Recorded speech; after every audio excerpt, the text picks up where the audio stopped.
नमस्कार मंडळी. संत योहानाच्या शुभवर्तमानावर चिंतन करण्यासाठी पुन्हा एकदा आपण जमलो आहोत आणि आज आपण योहानाच्या शुभवर्तमानातील अध्याय 20 म्हणजेच ओव्या 1 ते 31 यावर चिंतन करणार आहोत. तसं बघितलं तर योहानाचं शुभवर्तमान ही इतर 3 शुभवर्तमान आहेत, मत्तय, मार्क आणि लूक, ह्यांच्यापेक्षा वेगळं आहे. त्याची सुरुवात अगदीच वेगळी आहे. मात्र शेवट जर बघितलं तर शेवट चौघांचं सारखं आहे आणि चारही सुवार्तिक आपल्याला शेवटी प्रभू येशू ख्रिस्ताच्या पुनरुत्थानावर घेऊन जातात. योहानाच्या शुभवर्तमानामध्ये अध्याय 20 मध्ये आपल्याला पुनरुत्थानाविषयी सुंदर असं वर्णन पाहायला मिळतं आणि शुभवर्तमान का लिहिलं गेलं आहे, त्याचा हेतू काय आहे, तो देखील आपल्याला सुवार्तिकाने स्पष्ट केला आहे. प्रिय भाविकांनो, या शुभवर्तमानातील अध्याय 20चा जर आपण विचार केला तर आपल्या लक्षात येतं की अध्याय 20 मध्ये 2 प्रमुख गोष्टी आपल्याला पाहायला मिळतात. पहिल्या भागामध्ये म्हणजेच अध्याय 20 ओवी 1 ते 18 मध्ये मरिया मॅग्दलेना हिच्यावर लक्ष केंद्रित केलेलं आहे आणि अध्याय 20 ओवी 19 ते 29 मध्ये शिष्यावर लक्ष केंद्रित केलेलं आहे. आणि त्यानंतर सारांश म्हणून अध्याय 20 ओवी 30 आणि 31 सुवार्तिकाने आपला शुभवर्तमान लिहिण्याचा हेतू आपल्यापुढे मांडलेला आहे. जेव्हा आपण या अध्यायावर चिंतन करतो तेव्हा पहिल्या भागामध्ये म्हणजेच योहान 20 1 ते 18 जेव्हा चिंतन करतो तर तिथे पण आपल्याला 2 विभाग पाहायला मिळतात. अध्याय 20 ओवी 1 ते 10 मध्ये आपल्याला रिकामी कबर आणि अध्याय 20 ओवी 11 ते 18 मध्ये पवित्र मरियेला येशूचं दर्शन ह्याविषयी आपल्याला पाहायला मिळतं. त्यानंतर दुसरा जो विभाग आहे म्हणजे अध्याय 20 ओवी 19 ते 29 त्यामध्ये देखील 2 भाग आहेत. अध्याय 20 ओवी 19 ते 23 ह्यामध्ये शिष्यांना प्रभू येशू ख्रिस्ताने दिलेलं दर्शन ह्याविषयी सांगितलेलं आहे आणि अध्याय 20 ओवी 24 ते 29 मध्ये संत थॉमसला प्रभू येशू ख्रिस्ताने दिलेल्या दर्शनाविषयी सांगितलेलं आहे. तर अशा प्रकारे ह्या अध्यायाची विभागणी आपल्याला पाहायला मिळते. जर आपण पहिला विभाग घेतला आणि त्या पहिल्या विभागातील पहिला भाग बघितला म्हणजेच प्रभू येशू ख्रिस्ताच्या पुनरुत्थानाची साक्ष ह्याविषयी बोलताना पहिली गोष्ट आपल्याला सांगण्यात येत आहे आणि ती म्हणजे रिकामी कबर. रिकामी कबर ही प्रभू येशू ख्रिस्ताच्या पुनरुत्थानाची फार मोठी साक्ष आहे. कारण प्रभू जर उठला नसता तर आपला विश्वास व्यर्थ असता आणि म्हणून प्रभू येशू ख्रिस्ताची रिकामी कबर ही प्रभू येशू ख्रिस्त पुनरुत्थित झालेला आहे ह्याचं एक सुंदर अशी साक्ष आहे किंवा प्रूफ आहे. प्रिय भाविकांनो, ती रिकामी कबर निस्ती रिकामी नव्हती. तर सुवार्तिक आपल्याला वर्णन करताना सांगतात की त्या रिकामी कबरेमध्ये सगळ्या गोष्टी अगदी व्यवस्थित होत्या. म्हणजेच एकदम सुंदररित्या प्रभू येशू ख्रिस्त वैभवाने कसं उठला आहे याविषयी आपल्याला पाहायला मिळते. प्रभू येशू ख्रिस्त ह्याने घोषित केलं होतं की मी पुनरुत्थित होणार आहे आणि म्हणून प्रभू येशू ख्रिस्त पुनरुत्थित होईल की नाही ह्याकडे रोमन अधिकाऱ्यांची आणि यहुदी अधिकाऱ्यांची जणू काही लक्ष कल देऊन ते त्याकडे विचार करत होते. कारण प्रभू येशू ख्रिस्ताने आपल्या वचनाद्वारे, आपल्या शिकवणुकीद्वारे, आपल्या सुवार्तेद्वारे त्यांना सांगितलं होतं की मी मसीह आहे, पण ते विश्वास ठेवत नव्हते. प्रभू येशू ख्रिस्ताने आपल्या कृतीद्वारे, चमत्काराद्वारे आणि लोकांच्या जीवनाशी समरस होऊन त्यांना सांगितलं होतं की मी मसीह आहे, तरीसुद्धा ते मान्य करायला तयार नव्हते. त्याने वधस्तंभावरील मरण स्वीकारलं. निरपराधी असताना आपल्या पापाच्या तारणासाठी त्यांनी अगदी निर्लज्ज असं मरण स्वीकारलं, तरीसुद्धा हे रोमन अधिकारी आणि हे यहुदी अधिकारी मान्य करायला तयार नव्हते की तो मसीहा आहे. आणि आता प्रभू येशू ख्रिस्ताचं शुभवर्तमान ही जणू काही एक सुंदर अशी साक्ष आहे की प्रभू येशू ख्रिस्त मसीहा आहे. म्हणजेच त्यांची किती फसवणूक होणार आहे, त्यांचं नाव किती खाली होणार आहे, त्यांचं किती दुर्दैव होणार आहे की ह्या माणसाला ह्या अधिकाऱ्यांनी ओळखलंच नाही. आणि म्हणून त्याचं उच्चांक जणू काही या पुनरुत्थानावर होतं. आणि म्हणून त्यांनी खबरदारी घेतली होती की तेथे पहारेकरी जे होते ते चांगले असले पाहिजेत, ते पहारेकरी अगदी सुव्यवस्थेमध्ये पाहिजेत.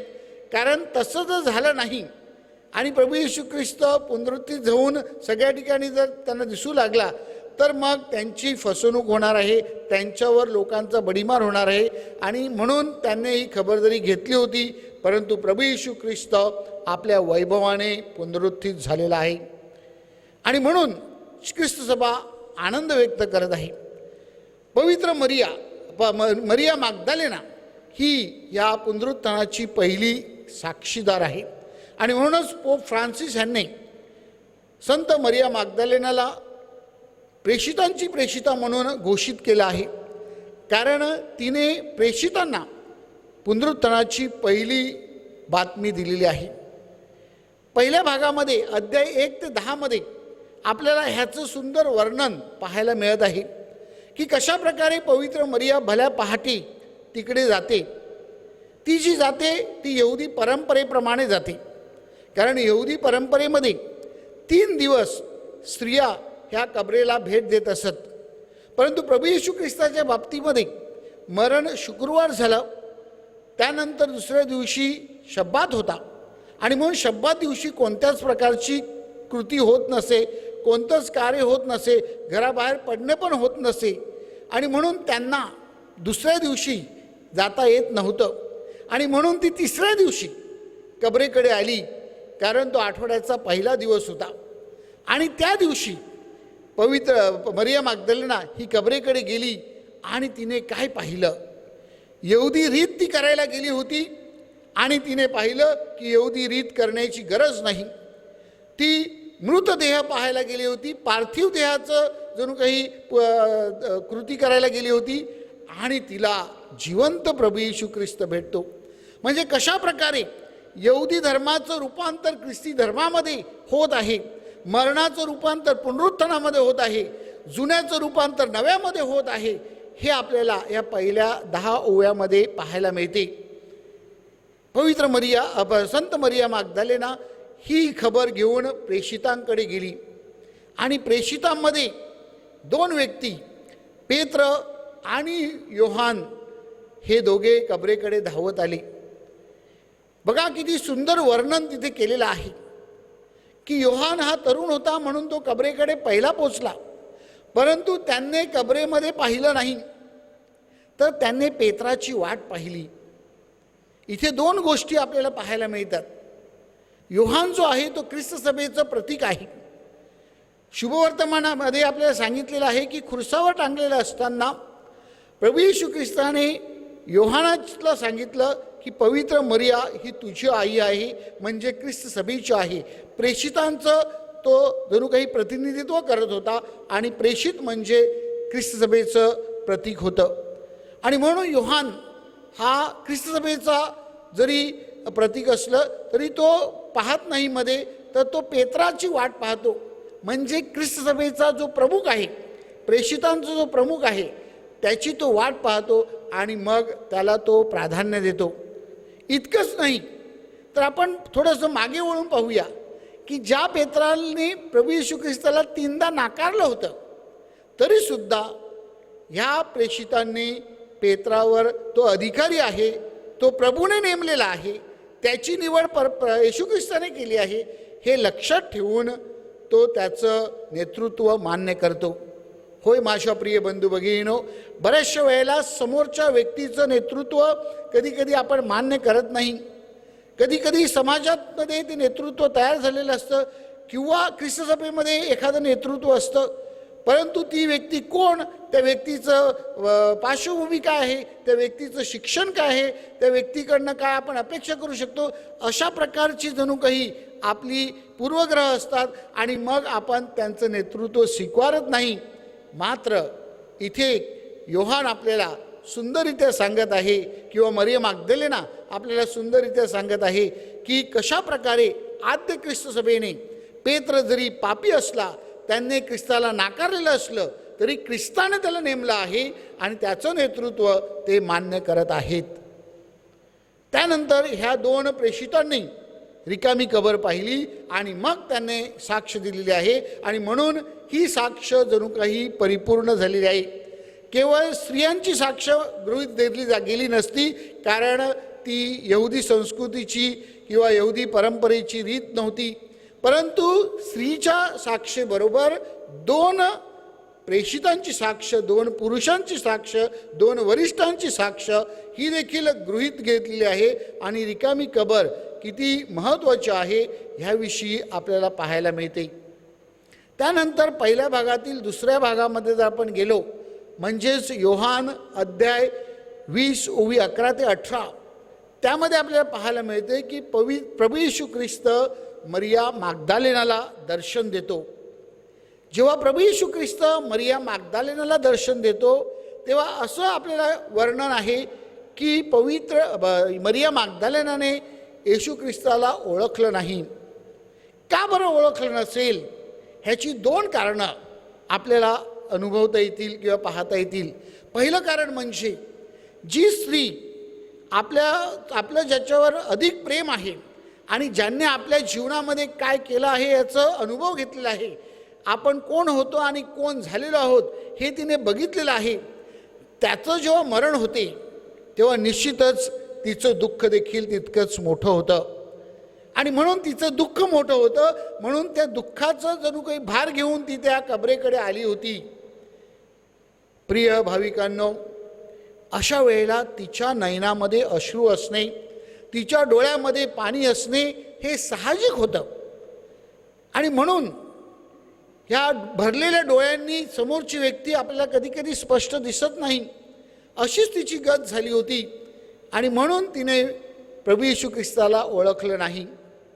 दुसरी बाब म्हणजे यहुदी संस्कृती स्त्रीकडे तोंड लावून पाहत नव्हते. ते पुरुषांकडे तोंड लावून पाहत नव्हते, ते पुरुषांकडे पाठ करून होते. इतकंच नाही तर तिची नजर जी होती ती कबरेवर होती. ती कबर पाहत होती की कबर रिकामी आहे आणि म्हणून तिची उत्कंठा किंवा तिची उत्सुकता वाढलेली होती आणि म्हणून ती प्रभू येशू ख्रिस्ताकडे पाहत नाही. मात्र जेव्हा प्रभू येशू ख्रिस्त तिला हाक मारतो तेव्हा ती ओळखते आणि ती साक्ष देते की तुम्ही गुरुजी आहात, तुम्ही रबुनी आहात, तुम्ही आमचे मसीहा आहात. प्रिय भाविकांनो, अशा प्रकारे प्रभू येशू ख्रिस्त मरिया मग्दलेनाला दर्शन देऊन आपल्याला एक सुंदर अशी शिकवण देत आहे की आपण देखील एकदा प्रभूला ओळखल्यानंतर संपूर्णरित्या आपण प्रभूला शरण गेले पाहिजे. त्यानंतर एक सुंदर असं विरोधाभास आपल्याला तिथे पाहायला मिळते. प्रभू येशू ख्रिस्त मरिया मग्दलेनाला सांगतो की मी अजून पित्याकडे गेलो नाही आणि म्हणून मला बिलगून बसू नको, तर माझ्या शिष्यांना जाऊन ही खबर दे, ही वार्ता दे. तोच प्रभू येशू ख्रिस्त इतर जर शुभवर्तमान आपण बघितली तर शिष्यांना जेव्हा दर्शन देतो तेव्हा त्यांना सांगतो, या आणि मला पहा, माझे हात पकडा, मला बघा, चाचपून पहा. आणि मग योहानाच्या शुभवर्तमानामध्ये अध्याय 20:19 जेव्हा तो प्रभू येशू ख्रिस्त आपल्या शिष्यांना त्याच दिवशी दर्शन देतो तेव्हा त्यांनाही तो सांगतो की मीच तो आहे, मला अनुभवून पहा किंवा मला जवळून पहा. तर अशा प्रकारे प्रभू येशू ख्रिस्त मरिया मग्दलेनाला एक सुंदर सत्य सांगत आहे की तिने पुनरुत्थानाचा अनुभव घेतल्यानंतर तो स्वतःपुरता मर्यादित ठेवायचा नाही, तर त्याची साक्ष द्यायची आहे, तो घोषित करायचा आहे. आणि म्हणून पुनरुत्थानाचा अनुभव हा सुवार्थ घोषविण्यासाठी आहे. पुनरुत्थानाचा अनुभव आपलं जीवन बदलण्यासाठी आहे, परिवर्तनासाठी आहे, हे आपण लक्षात ठेवलं पाहिजे. प्रिय बंधू भगिनींनो, त्यानंतर तिसऱ्या भागामध्ये म्हणजेच दुसऱ्या भागातील पहिला भाग जो आहे, योहान शुभवर्तमान अध्याय 20 ओवी 19 ते 23 मध्ये, त्यामध्ये आपल्याला पाहायला मिळते की प्रभू येशू ख्रिस्त शिष्यांना दर्शन देतो. तेव्हा शिष्य घाबरलेले होते, भयभीत झालेले होते आणि ते साहजिक होतं, कारण त्यावेळची ती परिस्थिती तशी होती. आणि त्या परिस्थितीमध्ये हे घाबरलेल्या अवस्थेमध्ये आहेत, ते माडीवरच्या खोलीमध्ये होते, जिथे प्रभू येशू ख्रिस्ताने आपल्या शिष्यांबरोबर भोजन घेतलं होतं त्या खोलीमध्ये ते होते. मात्र ज्या वेळेला भोजन घेतलं त्यावेळेला जो उत्साह होता, जो आनंद होता, तो आता साप मावळला होता. आता ते दुःखी होते, आता ते घाबरलेले होते, आता ते चिंताग्रस्त होते. पुढे काय करायचं ह्याचा ते विचार करत होते. आणि अशा वेळेला प्रभू येशू ख्रिस्त त्यांना दर्शन देतो. आणि मग प्रभू येशू ख्रिस्त तिथे फार सुंदर अशी शिकवण त्यांना देत आहे की जसं पित्याने मला पाठवलं तसं मी तुम्हाला पाठवत आहे. पिता आणि प्रभू येशू ख्रिस्त जसे एक आहेत, ज्याच्याविषयी योहानाच्या शुभवर्तमानामध्ये आपल्याला वारंवार पाहायला मिळतं की प्रभू येशू ख्रिस्त पित्याचा पुत्र आहे, परमेश्वराचा पुत्र आहे. आणि परमेश्वराचा संदेश घेऊन, परमेश्वराची सुवार्थ घेऊन तो या भूतलावर अवतरला आहे. प्रभू येशू ख्रिस्त परमेश्वराचा एक मिशनरी, परमेश्वराचा एक मेसेंजर म्हणून या भूतलावर अवतरलेला होता. आणि ते पूर्ण करण्यासाठी, ते ध्येय गाठण्यासाठी त्याने वधस्तंभावरील मरण स्वीकारलं. आणि म्हणून इथे दोन गोष्टी, प्रभू येशू ख्रिस्ताचं आणि परमेश्वराचं नातं, की कसे ते एकमेकावर प्रेम करत होते आणि एकमेकांशी एकनिष्ठ होते. आणि दुसरं, प्रभू येशू ख्रिस्त कसा परमेश्वराच्या आज्ञेमध्ये आहे. ह्याद्वारे सुवार्तिक आपल्याला एक सुंदर असा बोध देत आहे की प्रेषित जे आहेत ते देखील अशाच प्रकारे आहेत. प्रेषित हे ख्रिस्त सभेचं प्रतीक आहे. आणि प्रेषित आणि ख्रिस्त सभा ह्यांच्यामध्ये जे नातं आहे ते अशाच प्रकारे प्रेमाचं आहे. लोकांमध्ये आणि ख्रिस्त सभेमध्ये जे नातं आहे ते अशाच प्रकारे परमेश्वर आणि प्रभू येशू ख्रिस्त ह्यांचं नातं आहे, एकनिष्ठेचं तसं नातं आहे. इतकंच नाही तर प्रभू येशू ख्रिस्त ज्याप्रमाणे आज्ञाधारक होता त्याचप्रमाणे प्रेषितांनी एकमेकांच्या आज्ञेमध्ये राहायचं आहे, परमेश्वराच्या आज्ञेमध्ये राहायचं आहे आणि भाविकाने ख्रिस्त सभेच्या आज्ञेमध्ये राहायचं आहे. अशा या पार्श्वभूमीवर एक आज्ञेमध्ये नसलेलं आपल्याला पाहायला मिळतं आणि ते म्हणजे संत थॉमसचं व्यक्तिमत्व.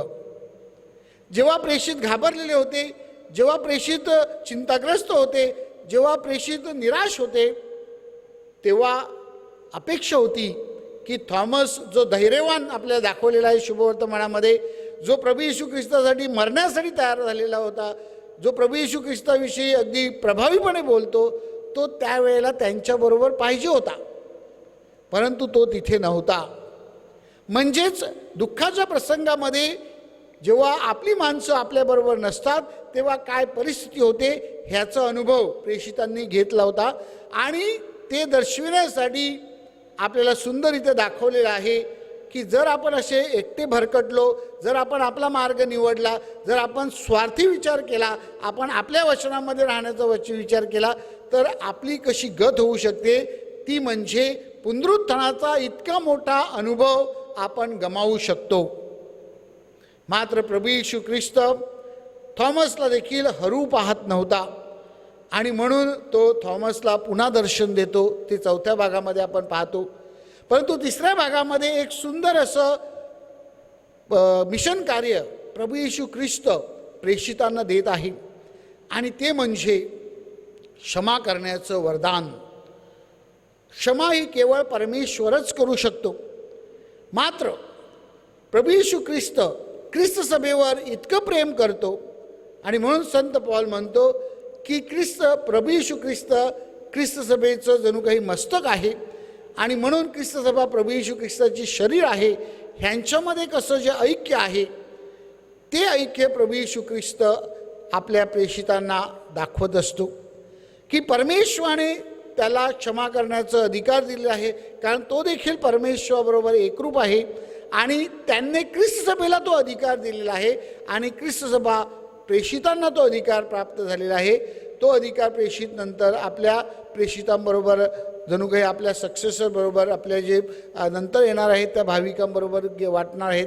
तर अशा प्रकारे ही जी प्रभू येशू ख्रिस्ताची देणगी आहे क्षमादान करण्याची, जी ख्रिस्त सभेला प्राप्त झाली आणि ख्रिस्त सभेद्वारे ती आज आपल्यापर्यंत 2000 वर्ष पोचत आहे. ही क्षमेची जी देणगी परमेश्वराने आपल्याला दिली आहे त्याचा आपण स्वीकार केला पाहिजे आणि ते आपण लक्षात ठेवलं पाहिजे. त्यासाठी आपण ख्रिस्त सभेचे उतराई असणे फार गरजेचं आहे.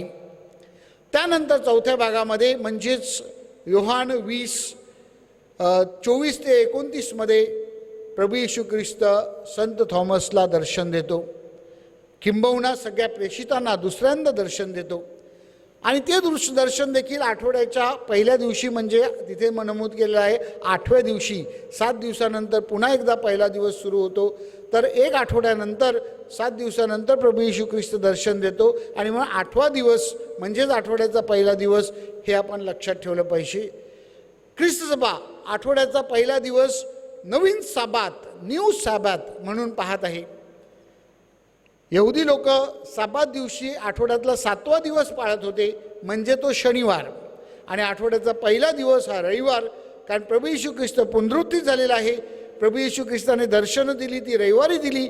प्रभू येशू ख्रिस्ताने दुसऱ्यांदा दर्शनं दिली ती देखील आठवड्याच्या पहिल्या दिवशी दिली, 8व्या दिवशी दिली. आणि म्हणून रविवार पवित्र पाळ ही जी शिकवण आलेली आहे ती ह्याच पुनरुत्थानाच्या दर्शनावरनं आलेली आहे. आता प्रभू येशू ख्रिस्त जेव्हा थॉमसला दर्शन देतो तेव्हा त्याचा जो अविश्वास होता तो प्रभू येशू ख्रिस्त दूर करतो आणि संत थॉमस सुंदररित्या आपल्याला एक शिकवण देत आहे की प्रत्येकाने अविश्वासामध्ये राहू नये, तर अविश्वासामधून विश्वासाकडे मार्गक्रमण करायचं आहे. विश्वास महत्त्वाचा आहे, अविश्वास महत्त्वाचा नाही. अविश्वास किती आलं तरी त्यामध्ये न राहता आपण प्रवास करायचा आहे आणि विश्वासाचा स्वीकार करायचा आहे. अशा प्रसंगी प्रभू येशू ख्रिस्त तुमच्या आणि माझ्या आपल्या विश्वासाबद्दल प्रशंसा करतो. प्रभू येशू ख्रिस्ताचं एक सुंदर वाक्य आहे योहान 20:29, जणू काही शुभवर्तमानाचा शेवटचं वाक्य. कारण आपण नंतर पाहतो की शुभवर्तमानाचं जे उरलेले 2 ओव्या आहेत ते फक्त सारांश आहेत आणि उरलेला अध्याय जो आहे 21वा अध्याय तो नंतर ॲड केलेला आहे, तो त्याच्याशी मिळत नाही.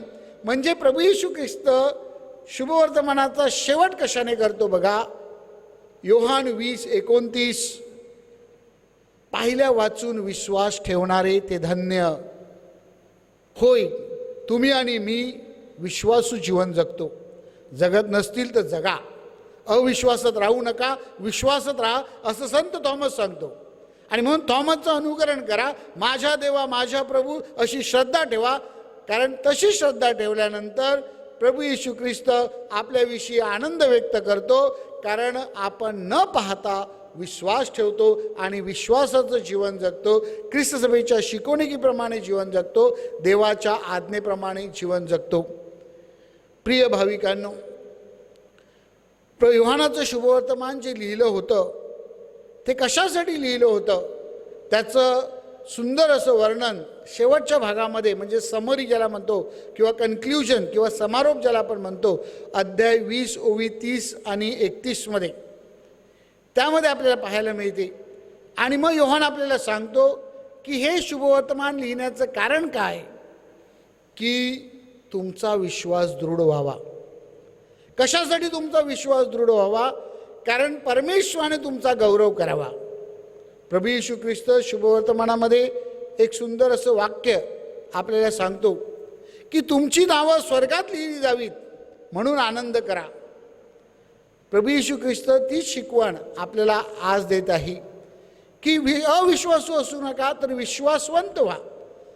आणि म्हणून योहानाने आपल्या शुभवर्तमानामध्ये 7 चिन्ह आपल्या पुढे दिलेले आहेत आणि या 7 चिन्हाद्वारे त्याने आपल्याला सांगितलेलं आहे की विश्वास किती महत्त्वाचा आहे.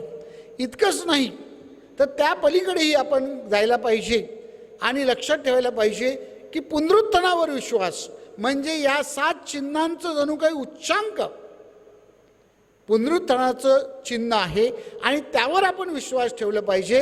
कारण संत पौल करिंथिकरास लिहिलेल्या पत्रामध्ये अध्याय 15 मध्ये आपल्याला सांगत आहे की जर प्रभू उठला नसता तर आपला विश्वास व्यर्थ असता. आणि म्हणून आपण मेलेल्या ख्रिस्तावर विश्वास ठेवत नाही तर पुनरुत्थित ख्रिस्तावर विश्वास ठेवतो. आणि पुनरुत्थित ख्रिस्त आपल्याला प्रेरणा देतो, आपल्याला शक्ती देतो, आपल्याला सामर्थ्य देतो एक नवीन जीवन जगण्यासाठी, आपल्या जीवनाचं नूतनीकरण करण्यासाठी, बदललेलं परिवर्तित जीवन जगण्यासाठी प्रभू येशू ख्रिस्त आपल्याला पाचारण करतो. आणि म्हणून योहानाने हे शुभवर्तमान लिहिलं. हे लिहिताना योहान आपल्याला सांगत आहे की मी जे लिहिलेलं आहे ते फार थोडंसं आहे. भरपूर अशा गोष्टी आहेत की ज्या मी घेतल्या नाहीत आणि म्हणून जे आवश्यक होतं किंवा जे महत्त्वाचं होतं तेवढंच मी घेतलं. अजून कितीतरी महत्त्वाच्या गोष्टी होत्या परंतु ते लिहिणे शक्य नव्हतं. म्हणजेच योहानाचं शुभवर्तमान जरी आपल्याला मोठं वाटत असलं तरी त्याच्यामध्ये सगळ्या गोष्टी येशू ख्रिस्ताच्या आल्या नाहीत. कारण येशू ख्रिस्त देवाचा पुत्र होता आणि त्याच्याविषयीच्या गोष्टी म्हणजे किती होऊ शकतात हे आपण पाहू शकतो. त्यानंतर योहान आपल्याला पुढे सांगत आहे की हे शुभवर्तमान श्रद्धेसाठी लिहिलेलं आहे, हे शुभवर्तमान विश्वासासाठी लिहिलं आहे. आणि म्हणून ह्या शुभवर्तमानामध्ये आपण प्रभू येशू ख्रिस्ताची जणू काही ऐतिहासिक माहिती पाहायची नाही. We should not look at the gospels as historical books but the gospels are books of faith. The gospels are spiritual books. ह्याच्यामध्ये आध्यात्मिक इतिहास आहे, तारणाचा इतिहास आहे, हे आपण लक्षात घेतलं पाहिजे. ह्यामध्ये जे दैनंदिन इतिहासाच्या घटना आहेत तशी घटना नाही आहे. आणि म्हणून ह्या पार्श्वभूमीवर आपण लक्षात ठेवलं पाहिजे की कशा प्रकारे आपण प्रभू येशू ख्रिस्ताचा गौरव केला पाहिजे, प्रभू येशू ख्रिस्ताची आपण जणू काही साक्ष दिली पाहिजे, प्रभू येशू ख्रिस्तासाठी आपण जीवन जगलो पाहिजे. प्रिय भाविकांनो, जाता जाता इतकंच म्हणेन, या अध्यायाचा शेवट करताना प्रभू येशू ख्रिस्त आपल्याला 3 गोष्टी करण्यासाठी सांगत आहे ज्याला आपण म्हणू शकतो ABC. ए म्हणजे ॲक्सेप्ट. आपण प्रभू येशू ख्रिस्ताचा स्वीकार केला पाहिजे. प्रभू येशू ख्रिस्ताची देणगी जी आपल्याला मिळालेली आहे बाप्तिस्माद्वारे त्याबद्दल आपण आनंद व्यक्त केला पाहिजे. Jesus is God's gift to us. दुसरा शब्द आहे बी म्हणजे बिलीव्ह. आपण प्रभू येशू ख्रिस्तावर श्रद्धा ठेवली पाहिजे. आपण विश्वासाने प्रभू येशू ख्रिस्ताकडे वळलं पाहिजे. आणि म्हणून प्रभू येशू ख्रिस्त आपल्याला योहानाच्या शुभवर्तमानामध्ये एकच धन्योद्गार देतो की पाहिल्या वाचून विश्वास ठेवणारे आपण धन्य. आणि सी म्हणजे क्रिएट किंवा ख्रिस्त सभा, चर्च. आपण या चर्चमध्ये कार्यशील असलं पाहिजे, आपण चर्चमध्ये क्रिएटिव्ह असले पाहिजेत. आणि म्हणून ख्रिस्त सभेचा आपण जणू काही गौरव केला पाहिजे, ख्रिस्त सभेला आपण उंचावलं पाहिजे. प्रभू येशू ख्रिस्त त्यासाठी आपल्याला पाचारण करत आहे. योहानाच्या शुभवर्तमानातील अध्याय 20 वर चिंतन करीत असताना पुनरुत्थानाचं महत्त्व आपल्याला कळावं. शिष्य ज्याप्रमाणे पुनरुत्थानाचे साक्षीदार झाले तसे आपण देखील पुनरुत्थानाचे साक्षीदार व्हावे. शिष्यांनी ख्रिस्त सभेसाठी आपलं जसं जीवन समर्पित केलं तसं आपण देखील आपल्या धर्मग्रामासाठी, आपल्या गाव परिवारासाठी, आपल्या समाजासाठी समर्पित जीवन जगावं आणि प्रभूला उंचवावं, प्रभूला धन्यवाद द्यावा, प्रभूच्या नावाचा गौरव करावा म्हणून प्रयत्न करूया. थँक्यू. God bless you.